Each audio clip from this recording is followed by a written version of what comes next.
쓰레기 제가 안 버렸는데요? 아니, 제가 아니라 지훈이가 먼저 그랬어요. 왜 나만 갖고 그래요? 안녕하세요. 반갑습니다. 초등교사 해피 이선생입니다. 오늘은 남 탓하는 아이 어떻게 지도하면 좋을까요? 라는 주제로 이야기해 보겠습니다. 학교에서 아이들과 함께 생활하다 보면 어떤 문제가 생겼을 때 항상 본인이 아니라 다른 사람 탓을 하는 아이가 있습니다. 도대체 왜 그럴까요? 오늘 그 이유와 지도 방법에 대하여 자세하게 이야기해 보겠습니다. 그러면 지금 바로 시작하겠습니다. 출발! 사실 어린 아이들의 경우에는 남 탓을 많이 합니다.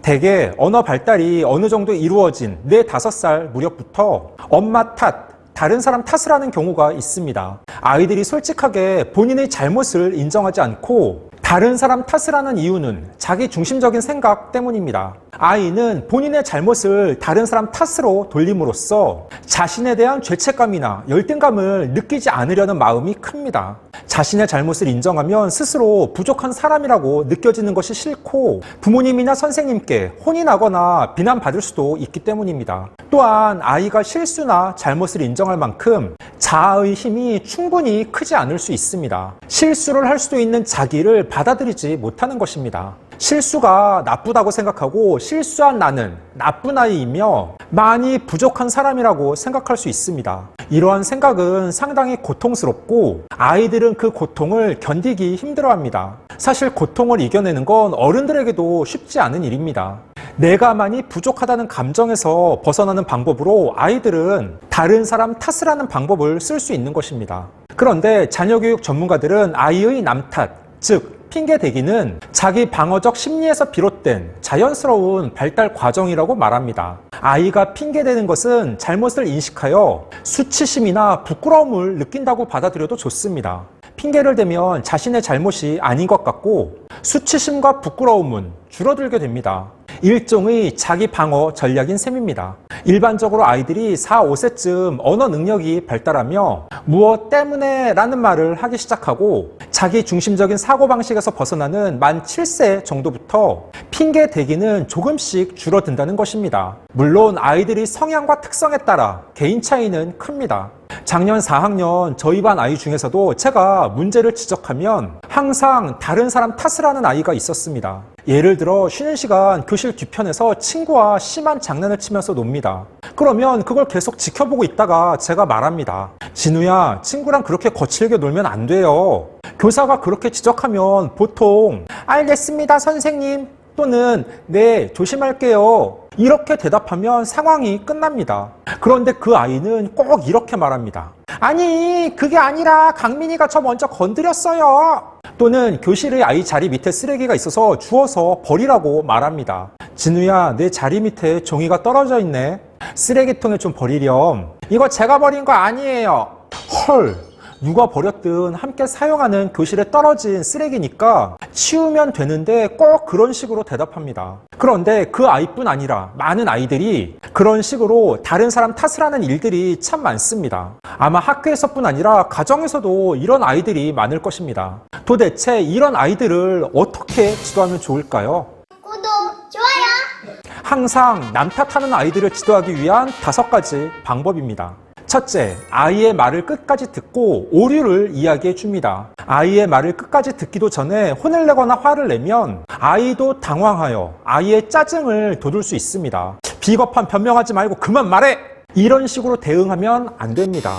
아이도 분명 생각이 있을 테니 끝까지 들어주셔야 합니다. 그래서 아이의 말을 끝까지 듣고 잘못을 차분하게 이야기해 줍니다. 만약 아이가 끝까지 핑계를 댄다면 내가 핑계를 대도 엄마는 그렇게 생각하지 않아 라고 인식시켜 주시면 됩니다. 둘째, 아이의 말에 감정적으로 대응하면 안 되고 잘못된 행동에 초점을 맞춥니다. 내가 똑똑히 봤어? 어디서 말대꾸를 해? 라고 말하며 지나치게 몰아세우면 안 됩니다. 또한 서로 누구의 잘못인지 시시비비를 따지는 것도 좋지 않습니다. 아이들을 훈육할 때에는 잘못된 행동에 초점을 맞추는 것도 중요합니다. 예를 들어 본인 방 정리를 하지 않은 행동을 훈육할 때에는 엄마는 지영이를 아끼고 사랑하지만 지영이가 정리하는 법을 배울 수 있도록 가르쳐야 해. 우리 지영이는 정리하는 방법을 좀 배워야겠구나 라고 표현한다면 아이는 정리하는 행동을 익혀야 함을 점차 받아들이며 이해할 수 있습니다. 즉, 감정적 대응을 배제하고 사실로만 전달해 주셔야 합니다. 그러면 아이는 본인이 실수를 하거나 잘못했을 때에도 앞으로 차차 연습하고 훈련하면 된다고 느낄 수 있습니다. 하지만 아이에게 너 또 방 청소 안 했지? 이게 지금 사람 사는 곳이니 돼지우리니? 아무리 화가 나더라도 이렇게 아이 자체를 감정적으로 비난하면 아이는 실수나 잘못을 인정하기 힘들고 동생 탓을 하거나 그 행동을 회피하려 들 수 있습니다. 셋째, 부모님의 말과 행동을 되돌아봅니다.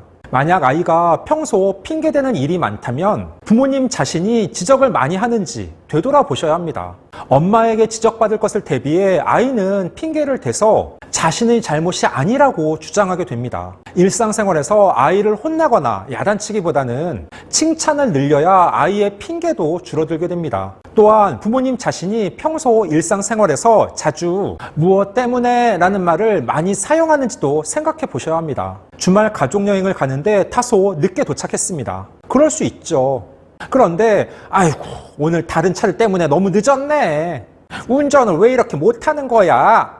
또는 에휴 코로나 때문에 이게 뭐야? 이렇게 평소 무슨 일이든 부모님이 다른 사람 탓을 하는 말을 듣고 자란 아이들은 그 영향을 무의식 중에 받을 수밖에 없습니다. 특히 부부싸움을 할 때 자신도 모르게 당신 때문에 라는 말을 꺼내기 쉽습니다. 넷째, 아이가 자신의 행동을 되돌아보도록 만듭니다. 즉, 역지사지할 수 있는 기회를 제공해 줍니다. 내가 친구 탓을 하며 화를 냈지만 그건 결국 내가 스스로 해야 할 일이야 라고 아이의 눈높이에 맞춰 이해시켜야 합니다. 아이가 급하게 뛰어가다가 넘어졌습니다. 에이 뭐야 돌뿌리 때문에 넘어졌잖아 짜증나. 이렇게 말하면 부모님은 차분하게 뛰어다닐 때 조심하지 않으면 이렇게 넘어질 수 있어. 다음부터는 다치지 않도록 앞을 잘 보며 조심하며 다녀야 해. 이렇게 말해줍니다. 어떤 일의 결과는 본인에게 책임이 있고 그것을 해결할 수 있도록 노력하며 실수나 잘못을 반복하면 안 된다는 점을 자연스럽게 깨닫게 해주셔야 합니다. 또한 아이가 화를 내며 흥분 상태라면 우리 지율이가 많이 화났구나. 계속 그렇게 화를 내면 내 기분이 상하니까 심호흡을 하며 마음을 좀 가라앉히자 라고 말하며 아이의 감정을 누그러뜨리려는 노력도 필요합니다. 다섯째, 아이가 스스로 할 수 있는 기회를 최대한 제공합니다. 보통 아이들은 호기심이 많고 무엇이든 직접 해보려고 합니다. 그런데 부모님이 옆에서 알아서 다 해줍니다. 아이는 해보지 않았으니 못하는 경우가 많습니다. 그러다가 어느 순간 아이가 직접 했는데 실수를 하면 혼을 내고 화를 냅니다. 이건 아니죠. 코로나 때문에 아이들이 학교에 생수를 가져오는 일이 많습니다. 그런데 생수 뚜껑을 따지 못하는 아이들이 있습니다. 매번 친구나 선생님께 부탁하는 것에도 한계가 있습니다. 아이들이 실수하고 어려워하더라도 직접 할 수 있는 기회를 제공해 주셔야 합니다. 아이는 작은 일이라도 스스로 무엇을 성공했을 때 크게 성장해 나갑니다. 자전거를 배우고 결국 혼자서 자전거 타는 일을 떠올려 보세요. 자전거를 처음 배울 때에는 두렵고 무서우며 넘어지기도 합니다. 그런데 그러한 과정을 거쳐야 혼자 탈 수 있고 자신감을 가지며 성장해 나갑니다. 아이가 언제까지 세발 자전거를 탈 수는 없고 부모님이 뒤에서 잡아줄 수도 없습니다. 가정에서 아이가 스스로 젓가락질을 하며 밥을 먹고 양치질을 하고 씻으며 본인 방과 책상 정리정돈 등의 일을 해나가며 자존감을 키울 수 있습니다. 15초 요약! 오늘은 남 탓하는 아이 어떻게 지도하면 좋을까요? 라는 주제로 이야기해 봤습니다. 크게 5가지 지도 방법입니다. 첫째, 아이의 말을 끝까지 듣고 오류를 이야기해 줍니다. 둘째, 아이의 말에 감정적으로 대응하면 안 되고 잘못된 행동에 초점을 맞춥니다. 셋째, 부모님의 말과 행동을 되돌아봅니다. 넷째, 아이가 자신의 행동을 되돌아보도록 만듭니다. 다섯째, 아이가 스스로 할 수 있는 기회를 최대한 제공합니다. 사람은 누구나 살아가면서 실수를 하고 예상하지 못한 문제에 봉착할 수 있습니다. 그때 그것을 다른 사람 탓으로 돌리지 않고 직면하여 스스로 이겨내며 해결해야 합니다. 그래야 조금씩 성장하고 발전해 나갈 수 있습니다. 실수나 잘못을 했을 때 이를 받아들이기 위해서는 실수도 하나의 과정이라는 것을 이해해야 합니다. 하지만 실수를 인정하는 것은 아직 어린 초등학생들에게는 굉장한 용기가 필요한 일입니다. 부모님들께서 좀 더 관심을 가지고 앞서 이야기한 5가지 방법으로 아이들을 세심하게 지도해 주셔야 합니다. 오늘 준비한 내용은 여기까지입니다. 앞으로도 보다 더 유익하고 재미있는 영상을 가지고 꾸준하게 계속 찾아뵙도록 하겠습니다. 이상 초등교사 해피 이선생이었습니다. 안녕.